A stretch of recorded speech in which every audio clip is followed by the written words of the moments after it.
Alors ici, on a une surface de plus ou moins 2 hectares qui n'est pas cultivée entièrement puisque le safran doit être mis en jachère. Donc il y a plus ou moins la moitié de la parcelle qui va être en repos en attente de recevoir les prochains bulbes qui vont être arrachés dans plus ou moins 5 ans. Voici des bulbes de fleurs de safran.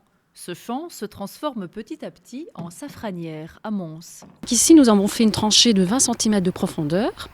Voilà, donc le bulbe, on vient le placer tous les 10 cm afin que le bulbe puisse se développer correctement. Un bulbe comme celui-ci donnera 1 à 2 fleurs en octobre prochain. Chaque fleur présente un pistil et 3 stigmates, et ce sont ces stigmates qui, une fois séchés, deviennent du safran.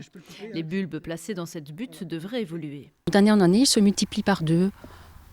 Donc voilà, disons que le bulbe mère donne naissance à des bulbes fils.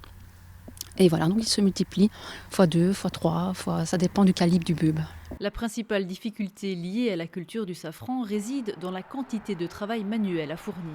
À part le travail du sol qui est l'étape préliminaire avant la plantation, tout le travail était pratiquement à 90% exclusivement à la main. Donc l'ouverture du sol, la plantation, le traçage des buttes et après effectivement tout le travail de désherbage et de maintenance, si on peut dire ça comme ça, des buttes. Le bulbe ne supporte pas l'apport de produits phytosanitaires.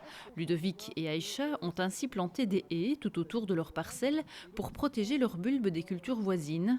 Cette culture du safran est rare. Le couple s'est lancé dans une production à grande échelle après avoir testé et étudié leur sujet. Lorsque j'ai effectué mon graduat en agriculture, c'était donc mon sujet de fin d'études. Donc voilà, donc j'ai pu étudier sérieusement la culture du Crocus sativus. Et il faudra environ 200 fleurs émondées à la main pour obtenir au final 1 gramme de safran.